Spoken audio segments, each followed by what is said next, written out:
And we are live talking about Daredevil Born Again, Season 2, Episode 1, 2, and 3. I quite enjoy this return of the TV show. I'd say just before we really dive deep into it, my least favorite episode was the first one. I thought the dialogue was horrendous. Anyway, let's get into it. So let me say this. Dragon. There's a thing about this season. People said it. Okay. Here's the difference when you actually talk about the reviewers looking over the show. Nerderotic and a lot of them thought, okay, on the 10, the show is supposed to be Daredevil Born Again. Now, half the problem is with Daredevil Born Again, it's a simple story. It's not a complicated story. It's Matt Murdock dealing with it. But a lot of the stories, like Muse, comes from Shadowlands. Okay, it happens because a Daredevil black suit that is in season 2, that was hinted at for a long time, comes from Shadowlands, where he is possessed by the hand of the beast. Now,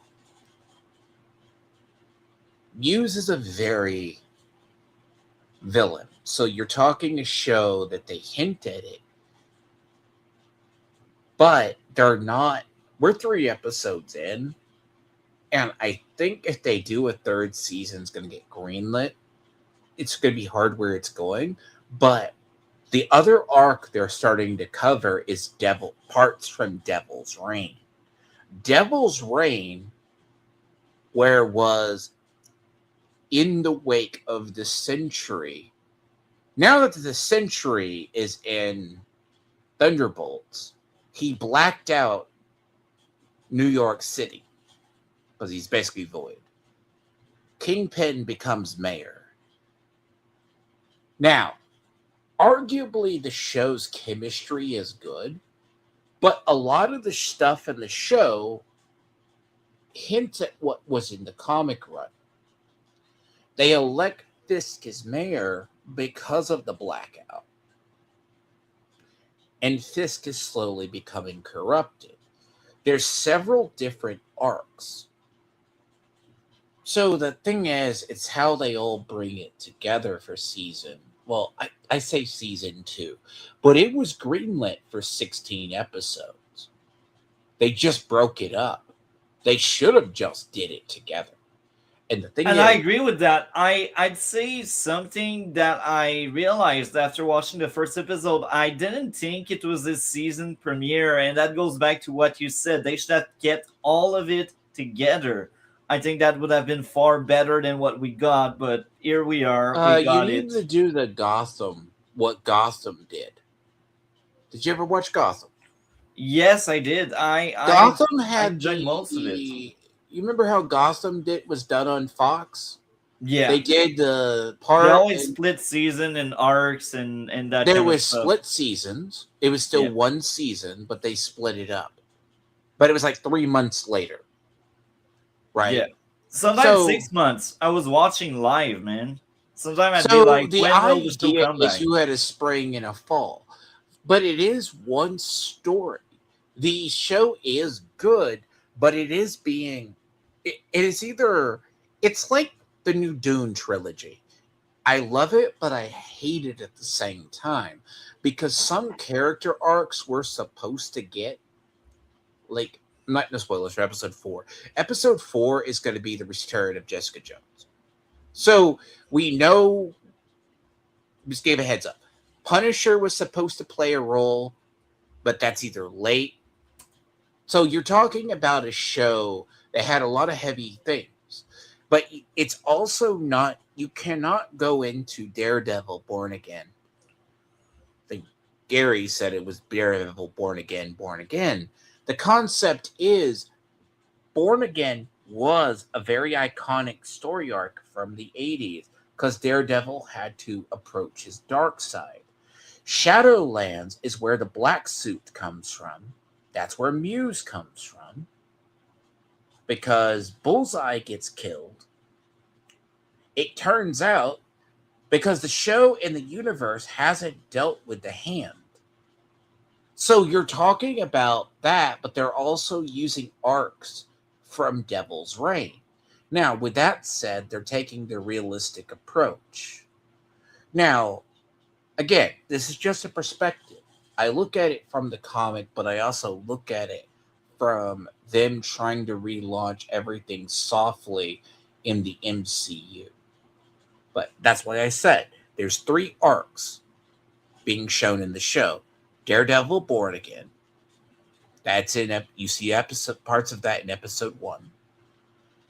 You have Devil's Reign and Shadowlands. The black suit, I don't know even if Multi knows this, comes from Shadowlands. So, Well, you said it several times when we covered Born Again last year. I said it, yes. But I will address that right now. I think based on the first 3 seasons and Born Again season 1 and up to now season 2, I think there's only one way they can take Matt Murdock in, and I really hope they will do that, because at some point I think they just keep doing circles around and they don't let the character evolve. And what I mean by there is, now I hope by the end of this season he decides to actually go more extreme like Punisher. I hopefully that's the character arc they are taking Daredevil at, because let's be honest, we already had the struggle with him maybe not taking a life with season 3. And you spoke about how in the comics he goes nuts and that kind of stuff, and I'm like, you know what, that could be a great idea if they're like, you know what, Matt Murdock by the end of season 2 decides to take a life, and what happens after, how his character is being shattered by him breaking that's his own code. Shadowlands. Because the end of Shadowlands, when they realized he was possessed by the hand of the beast of the hand, sorry. That's what gives the hand power, basically. It's the dumbest trope in Marvel. What is actually the beast? Because that's what is the hand, is the ninjas that resurrect people, and they resurrect the dead, they kill people. They're basically like the League of Assassins is to Marvel. So they basically, he kills Bullseye at the beginning. Then the heroes are like, what's Matt Murdock doing? That's where the reason why he has the black suit, the beard, the devil look, he actually looks like the Jersey Devil look. That's the big part. That's why everyone's like, okay, Born Again was an identity struggle where he always had issues, and it's very iconic run. They've already kind of shattered that. Devil's Reign is the arc with the downfall. Because at the end of Shadowlands, after they defeat the main villain, Daredevil disappears. He confronts his thing. Because the theory, too, is, because people forget the various eras, the code of Daredevil is not to take a life. Because if you watch Daredevil Born Again, he all but, because Multi, if you don't realize it, I guarantee, go back and watch it. He's starting to get more physical. Yeah, he is more violent than ever. He's getting more violent. By Yeah. that, you're seeing bone shatter. He's doing the actual, like, Batman. It's like the arc. It's the Batman problem. I'm not hurting them or I'm not killing people, but I'm crippling people. But Now, I guess that's the premise of the big discussion we are having. So now let's really dive deep into the first episode. Let's focus our attention to the first episode. And I will also say this: we will spoil these 3 episodes. So that's the warning to everyone that has not seen the first 3 episodes. So let's dive deep into episode 1. I'll go first because it's easier. So episode 1 picks up where it's like a period of time after the end of season 1. It's like 3 to 6 months. the Daredevil's gone underground to start his campaign against the others. It's hinted that we're going to see Cherry, we are going to see the Punisher. Punisher hasn't been seen. We don't really know what he's doing, even though he plays a huge part in the Born Again story. Because in the original Born Again story, he serves Fisk on his anti vigilante task force. But here's the funny thing, the decree against vigilantes comes in Devil's Reign. In fact, that's why I said read that book, that comic series. Uh, And I think they will take some liberties there because They're already obviously doing it. Punisher, yeah, Punisher doesn't like Fisk anyway. So But here's the thing. So it goes through this episode. He's struggling. The criticism I heard and I disagreed with it. It's a foundation episode. So far we haven't had a bubble episode because last season, remember, like they had some pacing issues. Like the bank yeah, episode felt off.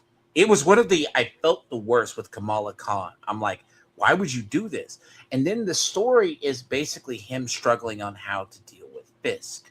It has him then going to the I think this one's yes, he goes to the ship with the yeah, weapons. that's the ship. And then the protocol was to sink the ship.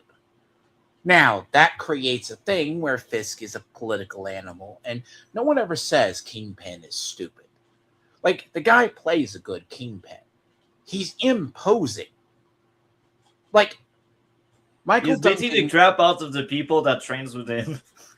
See, here's the thing. That's later on. Because if you Yeah. know anything about Kingpin, Michael Duncan Clark, I'm sorry if I butchered the name for the Green Mile, he did a good Kingpin. Because the thing about Kingpin is physically imposing. He's not really fat.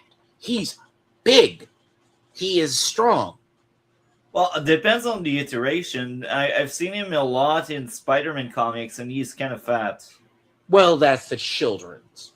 You Yeah, see him because they think, oh, you can't be agile, you can't be fit. But you see it as then you get Michael his iteration. He's physically strong. Now, the thing about this is it's establishing a story that it's going to be how they're going to take down Fisk. But in this iteration, and I don't know if they'll do the switch prior, is in the original run of Devil's Reign, it's not Fisk who has the. See, Devil's Reign, and like one of the other arcs, is Kingpin does everything he can for his wife. His wife is actually the more of the evil. I was telling Multi about this last week. It's his wife is more of it. Like there is a switch a little bit. She goes, is he really becoming a monster? Because she's also struggling with the fact that she knows Poindexter, aka Bullseye's out there. Because you gotta remember, last season, the only reason that, which I always thought was really stupid, is Kingpin could always say that Matt Murdock was Daredevil. Because this season is about the vigilante trials. There's a lot of stuff in the episodes. Like, even if you watch all three back to back. Because the ship going down, then there's also how you're going to get it out. You have BB, who is using the footage or manipulating the other guy, which he has a comic counterpart, by the way, that becomes mayor after Kingpin. The thing about him, he's undermining her. That's a subplot. Then you have they're exploring the cast of Kingpin's characters, like the assassin, the special forces guy killing people all the time, the therapist, the political advisors. So the show is one of those things of when that happens, Kingpin has to figure out how he's going to spin it. But ultimately, Kingpin is going to fall because the corruption of him balancing both worlds. There's an iconic line in the last episode. The next, it's going to be in 3. That encapsulates it because all the characters have a good arc because it goes through. It's very rapid fire in the hour. It's setting up the girlfriend who was with. Matt also places the watch in the box to localize or to find the weapons later on. Yes, I was going to get to that. That doesn't. That's an episode that is skips an episode in importance though. Yeah. Like, there's a thing about that. Like the ship being that, and then it's actually it's setting up the narrative with it because the Northern Star is not in the comic. They have to find a way to do it because Fisk is trying to do the political stuff. He's being in full swing in Mayor, where take IRL. Zoran Mandani has a lot of political power, even if you don't think he does, because the mayor of New York is a very big position. The thing is, he portrays it as his anti vigilante task force is dealing with people, but he's also trying to balance his criminal empire. Now, that's why I said this is like Devil's Reign. Devil's Reign has a separate part because you can never take the ambition from the Kingpin because the taking the ambition from the Kingpin breaks his character. So it's a good episode. It's a slow burn episode, but it sets up, I think, a majority of the beginning of the plots. Because especially by episode 2 and 3, you think back to parts of episode 1. It's a, people called it a slow burn episode because it lays out several different arcs, but not enough to complicate it. But that's just my view. I think even if the first episode was probably my least favorite, no, actually, it was actually my least favorite. I think it had an amazing ending. I'm looking back at some of the notes I have, and I'm also looking back at the summary or the plot. I can't remember the exact word for that, Mm-hmm. but this is the episode, and again, spoiler. At the very end, the anti vigilante task force wants to take on Cherry, and Daredevil intervene and save Cherry, and he gets distracted because Daredevil at that point is kind of worried that Cherry will have an heart attack because he can hear the struggle of Cherry. Oh no, And a second on that. I actually forgot about that. That's actually very key. I think that was more plays a part in episode 2. Look, I let, side at that. let's say in the first episode for now because I'm not quite done yet. So yeah, the So episode he first. was distracted, and Daredevil got defeated by the anti-vigilante task force at that Yes, point because of the retarded. distraction, which was very interesting. And now you discovered that Point Dexter was around, and it's actually Point Dexter that saves Matt Murdock from being like unmasked and all of that jam, and he just takes out all of the anti-vigilante task force. And I think that ending of an episode was actually a very good hook for the rest of the season. But I think overall that episode didn't feel like a season premiere. It felt like an episode somewhere in the middle, and it's a bit unfortunate. But I think the action throughout the entire episode and episode 2 and 3 as well is a step in the right direction. I feel like we are getting back the Netflix quality of the action pieces we are having. I think in season 1 the action was really good. It was very enjoyable, but it didn't feel quite like the Daredevil we knew from the Netflix show. And I think in season 2 up to now, in the first 3 episodes, we are getting back the good quality work behind the scene. And we also get a more ruthless and more brutal Daredevil, which makes sense for where they are trying to take the character at. Uh, Now, the other thing I will address is the psychologist is taking a dark path because of trauma in this season. And I will be honest, um, up to now, she's not my favorite character, but I think it's by design. Hopefully, they will do her justice by the end of the season, and she actually becomes one of the pawn that will take down Fisk. If they take that path, if they make her evolve, if they let her actually topple Fisk in the end, I think she has this. that will be a great. Let me finish. That will be a Yes. great stepping stone and a great start.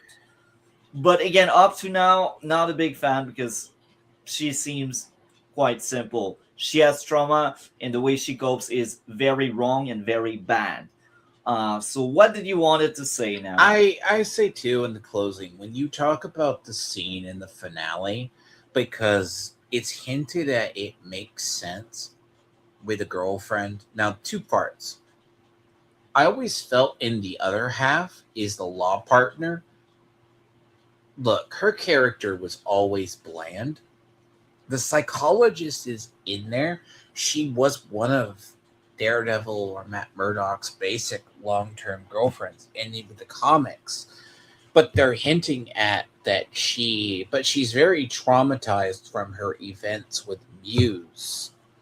And she Because also lies on the test to actually put to cover away the trauma. That's the deficiency. thing about it. Yeah. Because in the actual comic, Muse does come after her. Muse is probably one of the most interesting villains that he's not confirmed to be a mutant. He's not confirmed to be superhuman or a metahuman, but he has like elements that makes him, because in a lot of comics you realize that Daredevil has villains who push him to the brink, and Muse was one of them. That's why I always felt that Muse was wasted. But see, there's also the problem in that episode that the black woman, her arc kind of improves, but if I had to say it, is the psychologist where hers, because she's broken up, because like she even still likes Matt, but she hasn't seen Matt in 3 months since it's like the period of time since the attack on Murdoch's apartment. Because remember that, Multi. That's why there's a conversation in one of the later episodes.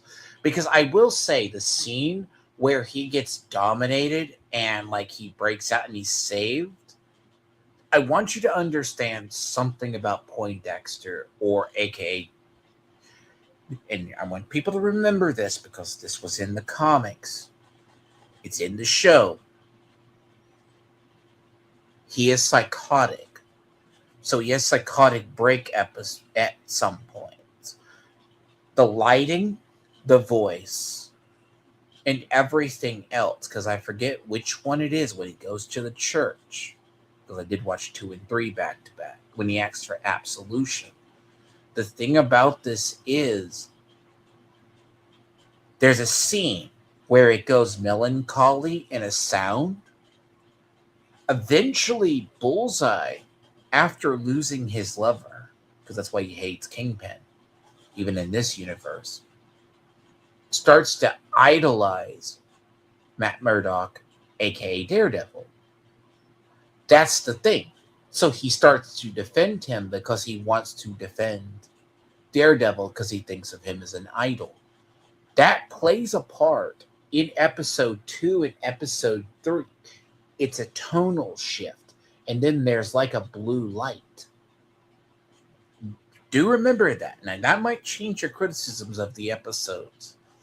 But episode 1, I didn't like the end of it.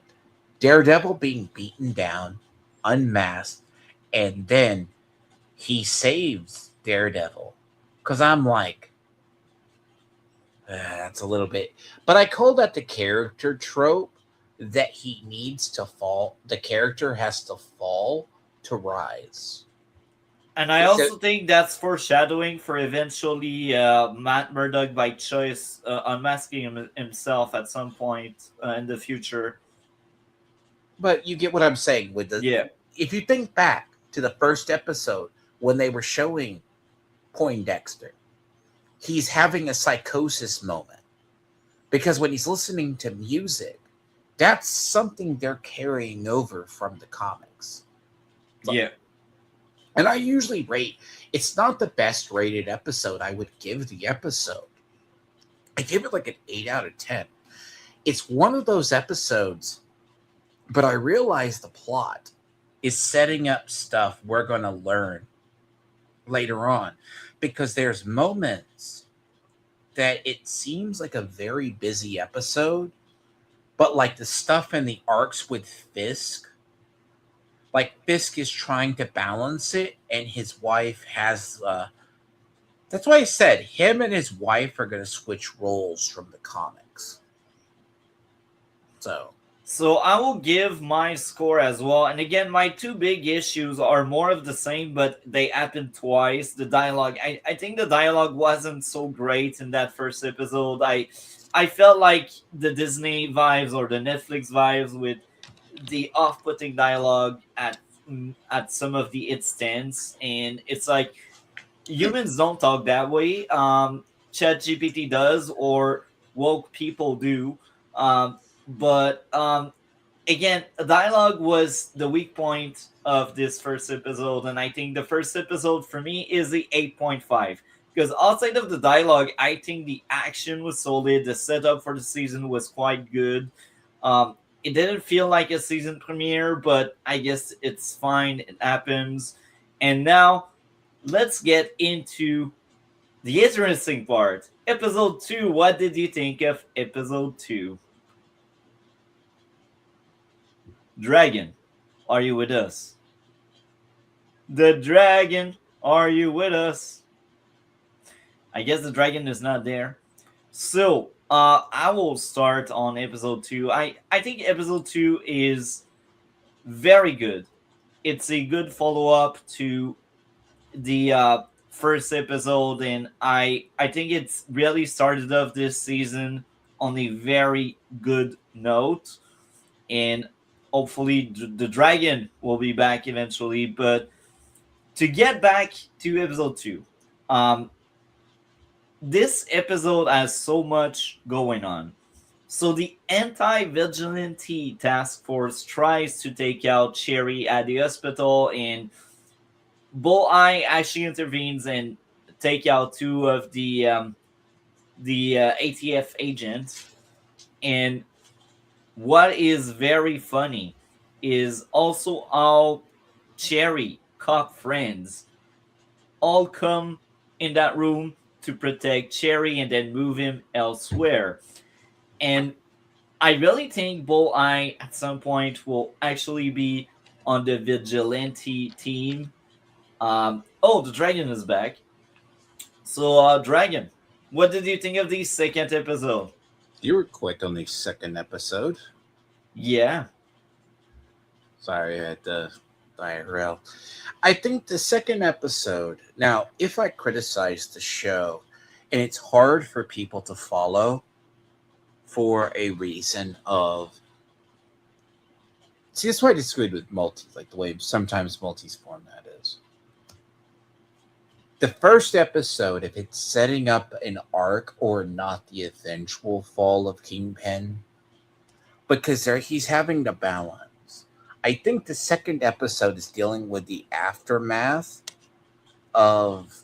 It's dealing with the aftermath of the ship. It's also dealing with Daredevil has to realize because you don't really learn about the watch being in the crate until until episode 3.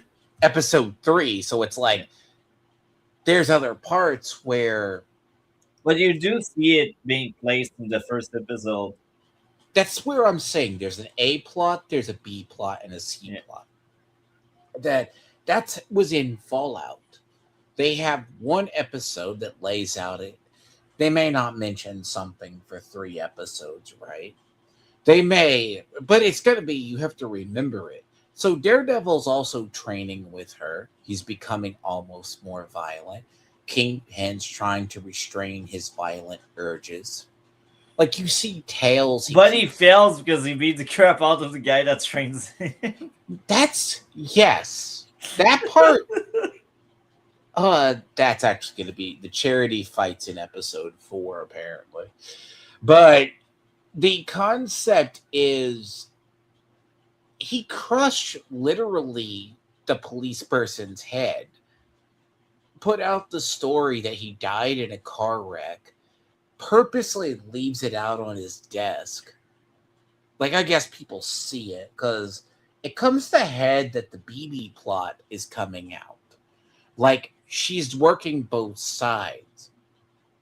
Like, what's it? It's third episode where they're having the dinner and he's like, I don't want you killed. Because the side Yeah, that's character the third episode. the side characters in the show, the psychologist, the hitman, criminal organizer who was like former spec ops, basically, him, and then you have all the others because the governor's like, well, shit, you have a disaster in your harbor. Like IRL, the governor would go, you talk about having a safe city, but you just had a ship capsize. It's like, and it deals with that because there's two parts to it. Because the Fisk part is Vanessa having almost a change of heart with the episode. Because you'll have to familiar.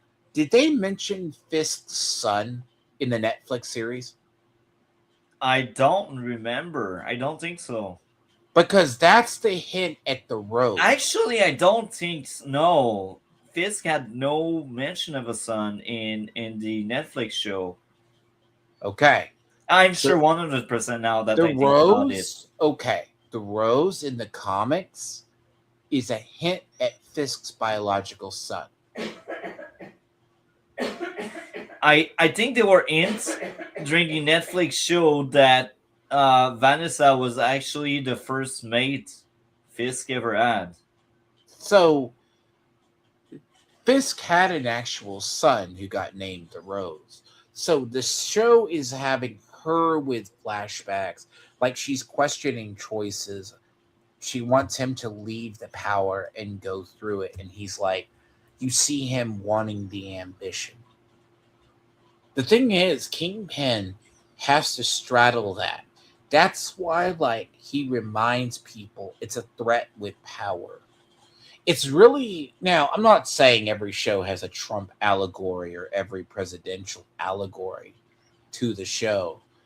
It's a hint that he is a strong man, but he has to be the head of his own organization, even though it's headed by his wife. Now, even though counterpart, the comic story hints that Vanessa is truly more evil aligned than Kingpin. Because Kingpin ultimately, pardon the phrase, is kind of cucked by his wife. He basically, that's his weakness. In every iteration, even in Marvel Zombies, she's still human. He refuses to eat her because she is his wife. So it's a duality. And I think it's a good episode. It kind of has slow pacing. Like, you're going to have to it sets up the third episode.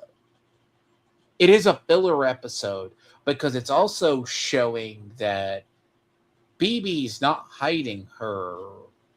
I think it's BB. The black girl basically is not hiding her duality.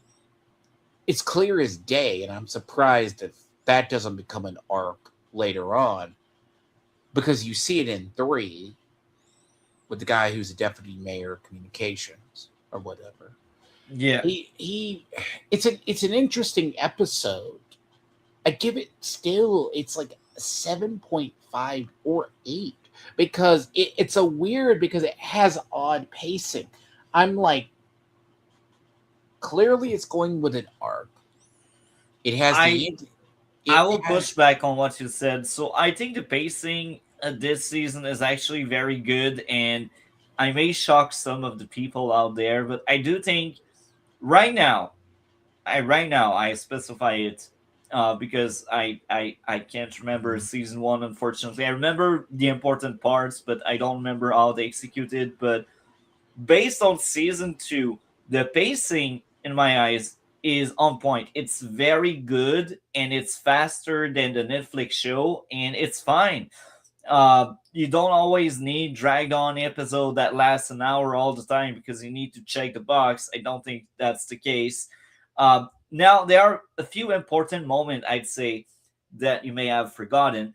So episode two was the episode with the robbery where they are in that store, and there's that guy that basically steals stuff, or there's also a kid involved, and the ATF wanted to beat the crap out of the kid, and the aunt of Tiger daughter or niece, I can't remember, the weird family. It's the daughter. Yeah, the daughter. Well, the aunt of the daughter is like, you cannot beat the crap out of kids, and now she's arrested and she's being basically thrown in jail. And it's also the episode, I believe, where um, there are talks that the lawyer that used to work with Matt will eventually maybe defend the swordman, uh, and that's very No, she interesting. was always the client because she's the Yeah, head. Like if her arc is a redemption arc as a character, because to me she had one of the blandest roles in season one.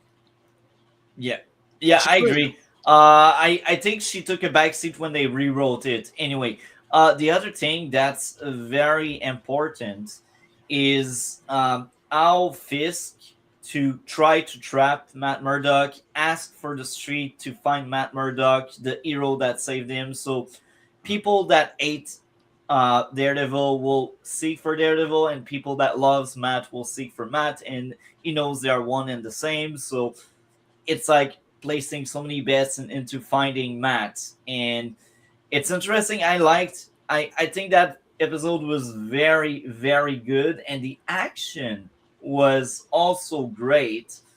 Um, I think the highlight of these first three episodes is really the action and the setup. There's a lot of setup, a lot of good things that are happening, and I I'm all in for it. And part of the whole thing with Daredevil knowing it, but in the comics, the reason why he kept the identity secret when he learned it, because in the original Daredevil Born Again run, he always wondered who Matt Murdock, if he was Daredevil. yeah, He never made the connection, but in I think it was like Devil's Reign and like the later stories, like I think it was released by Shadowlands, he learns that Daredevil is Matt Murdock. But yeah, he always kept that in a back pocket because the thing about it is the episode also shows the duality of Fisk. Fisk basically says, yeah, he was the one who saved him from Poindexter. yeah. And I will also add this. It's also easier for Fisk to make the vigilante bad people by making sure they don't have anyone underneath the mask, underneath the hood, and by making sure to not reveal Matt Murdock is the person under the hood. Well, they can demonize all the Daredevil, and there's like no true defense, or what I should say is, you dehumanize the folks you try to undown. And if he reveal, oh, Matt Murdock is Daredevil, then maybe he will gain some sympathy because he's blind. Maybe he will gain some sympathy because Matt Murdock saved Fisk. So by not revealing uh, Matt's true identity, it's actually a very good play It's because again, duality though, it, it because it also enforces the idea that there's nothing underneath the hood, so and it's here's the thing easier with the to duality though. fearmonger. This is the arc that I want to see because I've seen a side interview with the guy because the guy who plays Daredevil also did a really good role in Expedition 33 as Gustav. And he had to take a break from Expedition 33 where they killed off his character. midway through the game because he had to go back and film uh, episode 2, the season 2, Yeah. and possibly the idea itself is it's about growth through the others because she's hinting and thinking back to a past when they were happier as well. Because it's not that what's the beauty of this, these episodes are 40 or 50 minutes, but they're very packed. The reason why I say the show has it's more of Westworld Fallout style where you're having to remember the A plot and the B plots. Yeah. Now, is it the issue that it catches up? Because are we going to remember he was training for the boxing match or where he slips and he punches the guy? He goes, "You got 30 seconds." And he's informed of Poindexter saved him. And then the guy snarks off at him and he punches the guy and the trainer into the glass. Yeah. So I will say two last thing about episode two. Yeah. Episode two had Karen taking a very dark turn by capturing one of the ATF folks, and in the meantime, we had Fisk shooting down one of the few witnesses from the North Star. It's that episode adds so much in it, and I think it's striking very well. And my score for the second episode is a 10. It's a masterpiece. It's a great episode, and I feel like we are coming close to what the show used to be with the Netflix show. I feel like the quality between the first and the second episode is very different because I thought in the first episode that really felt like a D plus show with very off-putting dialogue, and then with the second episode I'm hooked, and I thought the dialogue was fine, and the messaging was fine, and the action was great, and the characters, they take that dark turn I quite enjoy. See, here's Now the let's get into the third episode. What did you think of the third episode? third episode is going to be it's a conclusion. It guess it, to me it feels like it's going to be the conclusion of the arc set forth because I want to say there's only 8 episodes. I always said the first season could have gone on for 10 episodes, but TV people, even Starfleet Academy, as atrocious as it is broken up into 16 episodes. Thank God. But Daredevil, you could have basically had 10 episodes. It should have easily been commissioned with a runtime of 20 episodes. But bear in mind, that's TV stuff. Like if you know kind of how runtime goes. So episode 3 is going to be the conclusion of the Northern Star arc because Multi did it. I don't know if you mentioned it. They were going to get a bunch of refugee workers because even it goes back to the end of I think it's the first episode or it's in the second episode. Forgive me, I should not watch both episodes together. They run together. It's like he basically says the fact that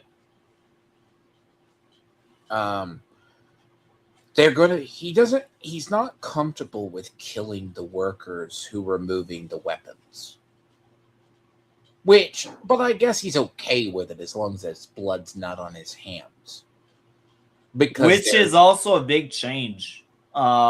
Because the entire dilemma in season 2 that was quite interesting of the original show was if he lets Punisher walk free, it's like having blood on his own hand. But now Matt is no longer in that spot, and I think it's a good direction to take Matt in.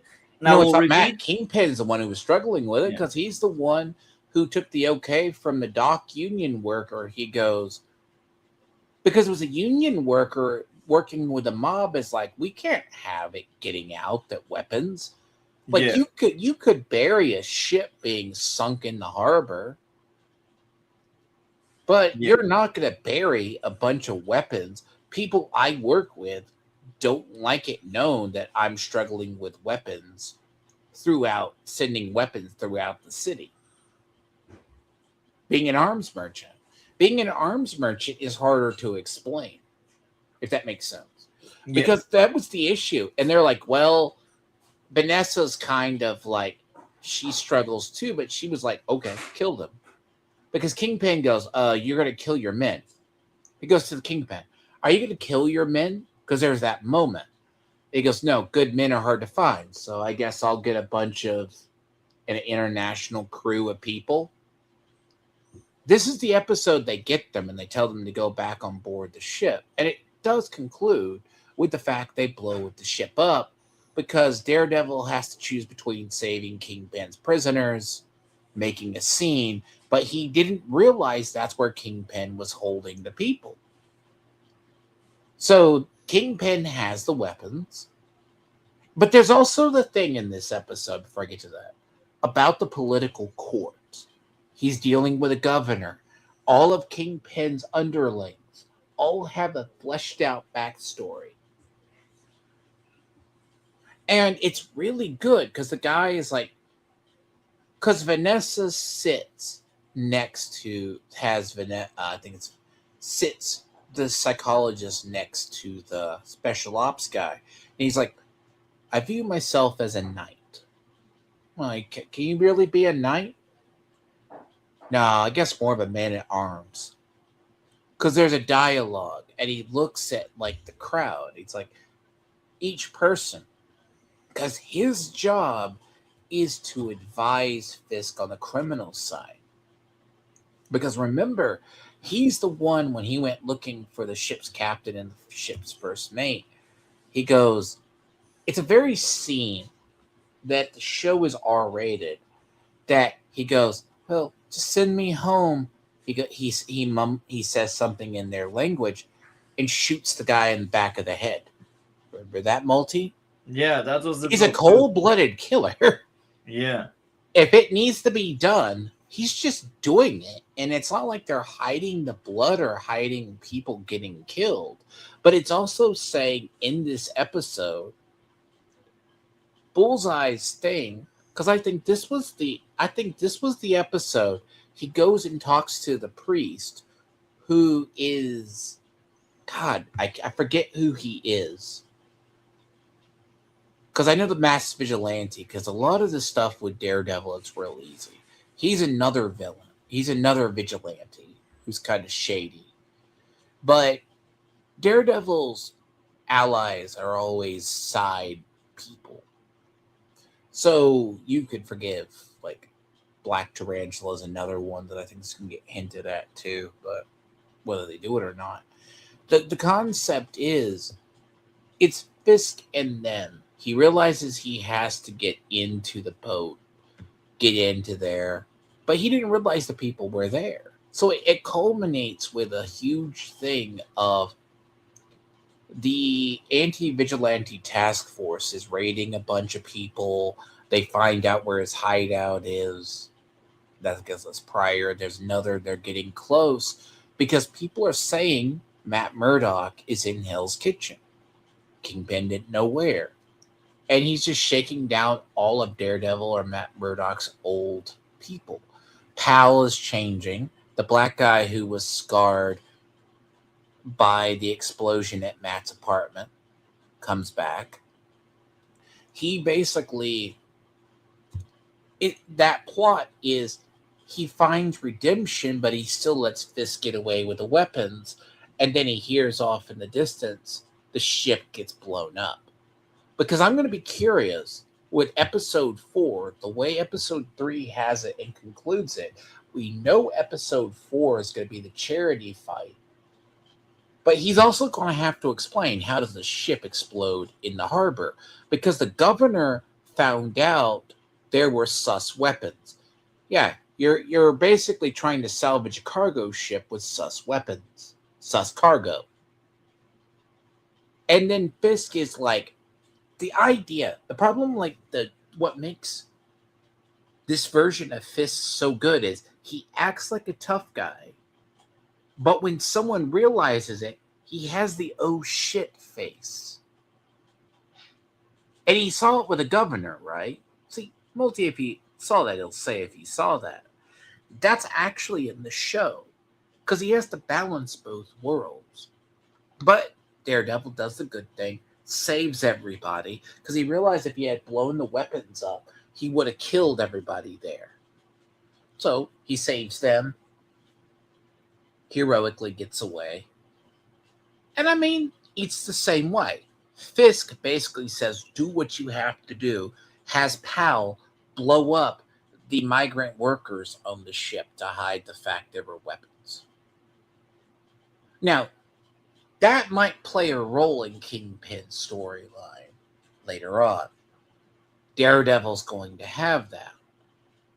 Episode 4 is going to be the official return of Jessica Jones.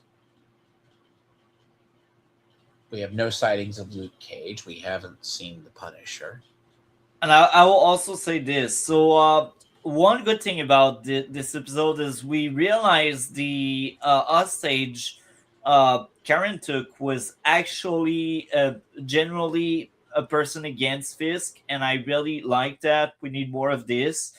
Uh, we will also see Karen meeting with BB at some point, Yurik niece, and I think there's a foreshadowing of maybe Karen dying for BB to pay back her debt to Ben Urich that basically died to save Karen in season one.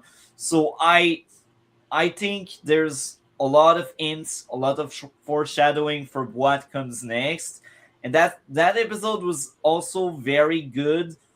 And I think they plan to see that maybe the lawyer friend of Matt Murdock might realize the system is against her, and finger crossed to add more uh, growth to Daredevil is for him to realize the system failed and the system doesn't work. So finger crossed that kind of thing will Mm, happen eventually. Um, and the guy that works for Fisk that basically disregard Fisk method because he's scared of Fisk. Well, hopefully it will be one of the pawns eventually that will cause Fisk to fall. Um, that'd be interesting. And but that's he's also been threatened too. Remember in the yeah, I episodes, know. he's like, see, there's also I will say, the character that I think they're not going to do good. Okay.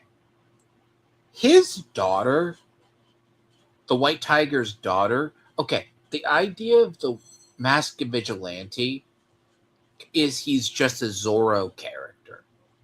That's his actual, like, power. Like, he's not, he's human. He's just, the White Tiger does have powers that comes from an amulet. Now, do I kind of guessed they were going to have her step up in this season? The problem with her is she's still a kid, and she's in the comics as well as one of the iterations. But I want to say it's the older woman who takes over it first. That's the thing. But they immediately pass it on to her. Because there's also in this episode that gets out, instead of leaked footage, BB is basically showing the crackdown footage from the bodega. That's the trick. It's like literally a Black Lives Matter with police rushing in, beating on migrants and poor people. The thing about that is the White Tiger arc isn't like, we'll see that Matt Murdock's going to have more allies now.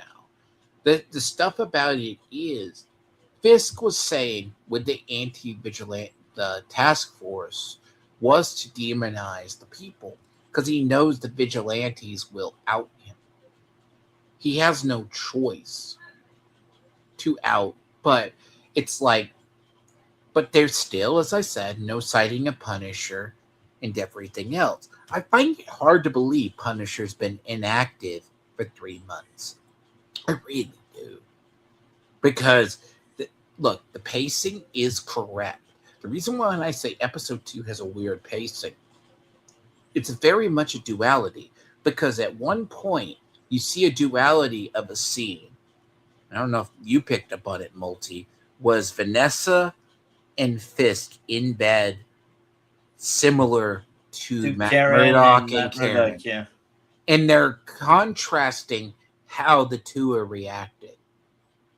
And in episode 3, this comes from also like into like the Spider-Verse theory, like show movie where he goes, well, one of the fists makes it to see how many worlds there are that he has to conquer. Karen goes too far and Fisk goes too far. See, here's like the thing about Fisk. Vanessa asked Fisk, how many worlds are left to conquer?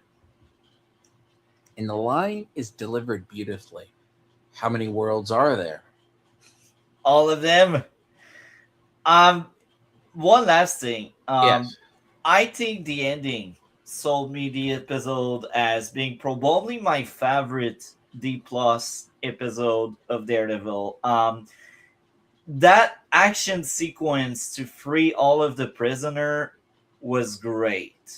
And I'd say that more of the Swordman, I want more of him. And the brutality and how much energy is put through Matt really breaking down his enemies, it felt like a different Matt. And I quite enjoyed that ending. And it was quite explosive and very good. And it reminded me of these Netflix days with the hallway fights. But now we got two characters that are involved in the good side taking down bad guys, and it just felt satisfying a lot to watch, and I enjoyed that season thus far. And I will. So I'll say this: there's a thing about Daredevil becoming more physical. You need to listen to the dialogue of the girlfriend. The girlfriend's like, What do you have against killing people?" And that's when he lays out his code. Daredevil's code is he never wants to kill. That's kind of the point. And she's like, "Well, what you get? Let's get more physical. Let's go take people out on the street." And Matt Murdock's like, "There, I have a code. I don't want to hurt people." If Karen dies, you need to make Daredevil break his code. I hopefully It's this is gonna where have, they're ending but at. Hopefully this is where they're ending at. well, Fingers she crossed. always said too that he always said too. There's kind of like you see why they broke up. She always sounded. She goes, "Yeah, you all." Did you catch the line where he was talking about now you're sounding like Frank? Yeah. And it's That's you. why I'm saying they need to take Daredevil that way. That's the only way they can evolve Matt's character at that point. Because they already had the struggle to not take lives at season 3. They already had the struggle to not take lives in Born Again season 1. So I just think the only way to really make Matt evolve is to actually give a valid and great reason why Matt would take lives and then regrets and the downfall and what happens when he Um, takes a life and that kind of stuff. I would say it's a no. It comes from him being Catholic, Multi. I know, but you need to mix up the things. I'm sorry, but you cannot keep doing the same story over and over and over again. I That, get it. That's that's part of always his it, no. code. It's a duality of no. It's a duality of Daredevil. Daredevil. That's why Shadowlands is one of the core stories that's still referenced. I looked up Devil's Reign and that. I didn't realize a lot of that arc is old. Many people forget Born Again was originally done in the 80s, late 80s. Yeah. It was But done. again, I think that's the only way they can take the story out. That's what it Any said. other way, I would be disappointed, and I would be like, "What's the point of keeping adding season and season if there's no progress for the characters?" That's Anyway, a the yeah. third episode I will give a 10 out of 10. I see time flies. What would be your grade out of 10 for I the say third it's a 10 episode? out of 10. It's the episode because it's a good, the payoff is good. Now, the trick about it is, I have a feeling episode 4 is either going to be the start of a new sub arc because it's going to be the Jessica Jones, it's going to be a slower episode Because even I felt like when Cherry came, what was it? The Asian cop warned they were going to go after Cherry in the Yeah, hospital. yeah, There's like little subtle stuff you miss. Like Fisk is slowly going to lose control because he even hints, it's like foreshadowing. The governor is going to step in and strip Fisk of power. Somehow, some way. Either he's going to go back to prison or he's going to lose power. yeah. We just don't know. I don't know how the show's going to do it. And it's one of those shows that people, friend was like, why do you like it? It's like, it's actually a very good show for what it is now. I think it's a very good show. The action is great. Characters are fun and they are entertaining. And again, they need to take Matt further this season. They need to if they want to get my seal of approval. If it counts. Anyway, I guess the next time we will talk Daredevil Born Again will be once we got episode 6. We will most likely do another Thursday stream with 4, 5, and 6.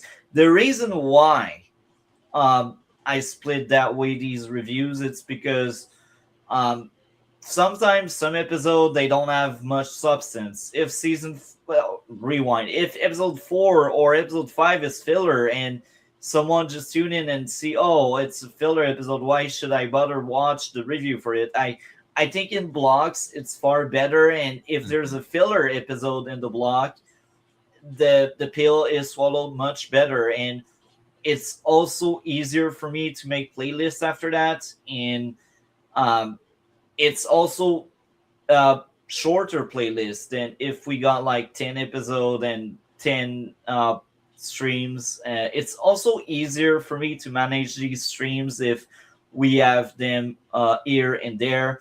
If we had bigger season with more episode, I maybe we would do more streams, but because of the quantity of episode we have, this I will proceed. It does depend on the filler, and I agree certain series are like that because And I've heard the argument.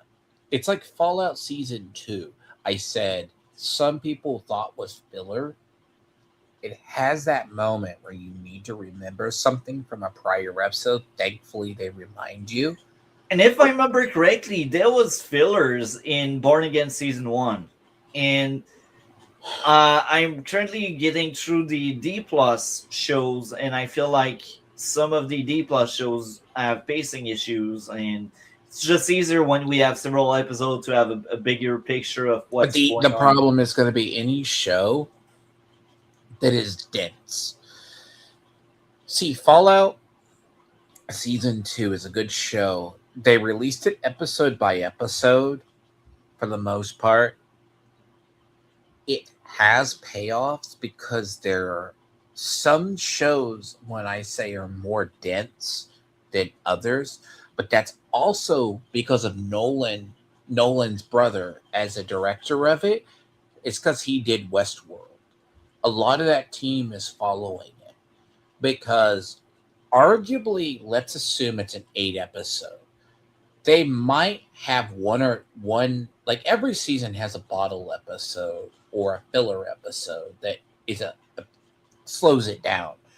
But towards the end, the penultimate episode and the finale usually go hand in hand.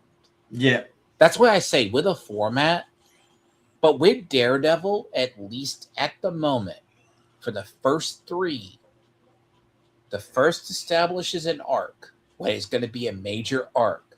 There's like seeds. Episode 2 plays back to episode 1. Episode 3 plays back to episode 1. It's more or less, there's a short amount of time going over in the world. It's not like there's 3 months. We're talking like days.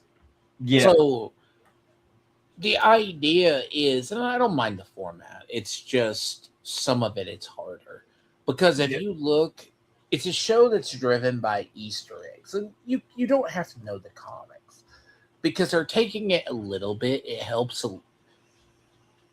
See, the trick about what I think the show is either going to be made or broken by is the arcs, because I'm pretty sure that they're going to get a season 3. It's going to depend on viewership, but people either like Daredevil Born Again or they're not. Like Gary and them were not sold on season 1. I thought with season 1 it had some bad episodes. The bank episode was garbage. That could have been tossed out. God forbid. I don't care about Kamala Khan and showing a pop figure.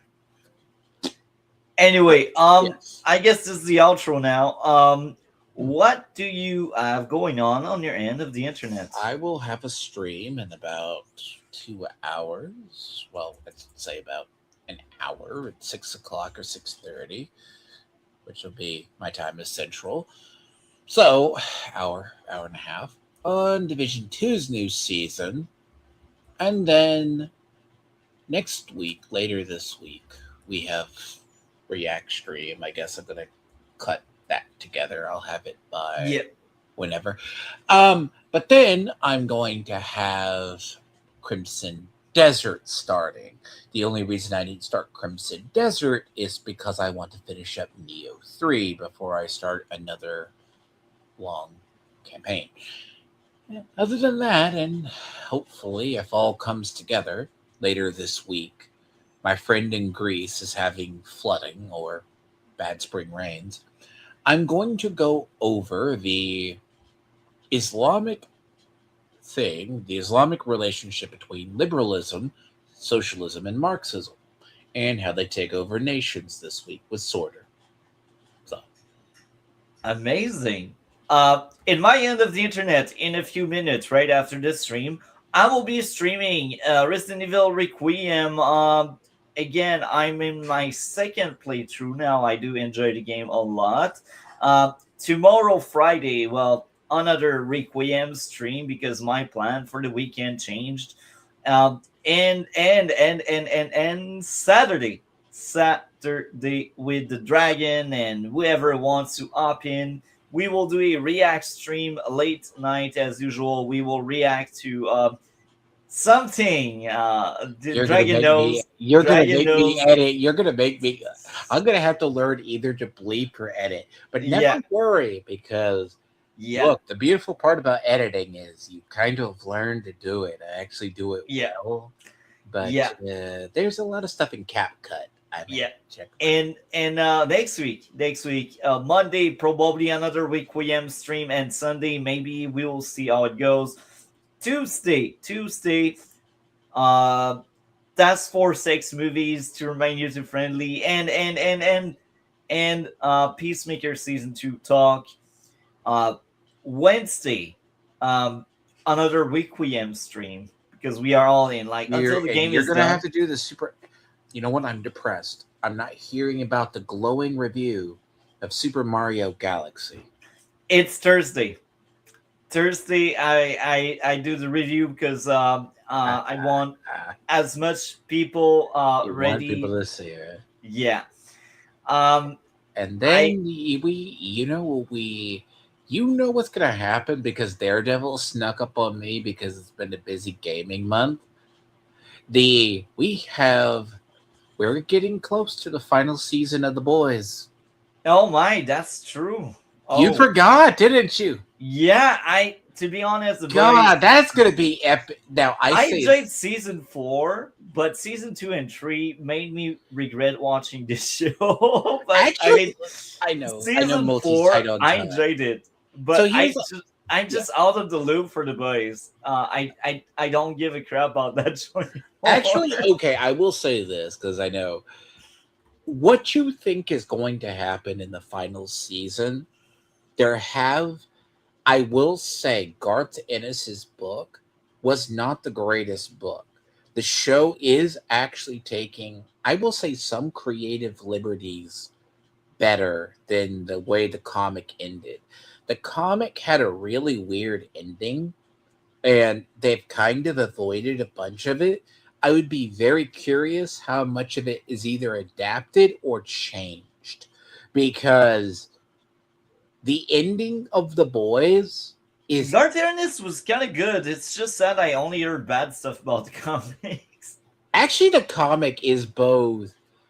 Okay, long story short, and it's not going to happen, is Black Noir was a clone of Homelander, and the reason created by Vought to basically control Homelander because Homelander's too OP. He was the one who did the stuff to Billy's wife and made everything bad. He had him right down, and then the epic conclusion is Black Noir, reveals himself, kills Homelander, then Billy kills the cloned Homelander, aka Black Noir. And then it ends with him at a sub epilogue arc where Billy the Butcher, to make up for everything, knowing he's dying of cancer or a heart attack, he basically wants to set up a Compound V bomb that's going to kill all Compound V users in the world, and that he lets Huey kill him. That's interesting. I'm Anyway, sorry, that's a good spree synopsis. We'll see Boys season 5. When do you know when it goes out? When it comes out? Let me look up really quick. We'll talk backstage about it. Anyway, Yes. with this, people know the planning, gaming, and eventually Requiem will be over a second time, and I will eventually go back to the Splinter Cell days because these are classics we gotta play every now and then. With this, we are out. See you soon in future stream. Have a great night and take care.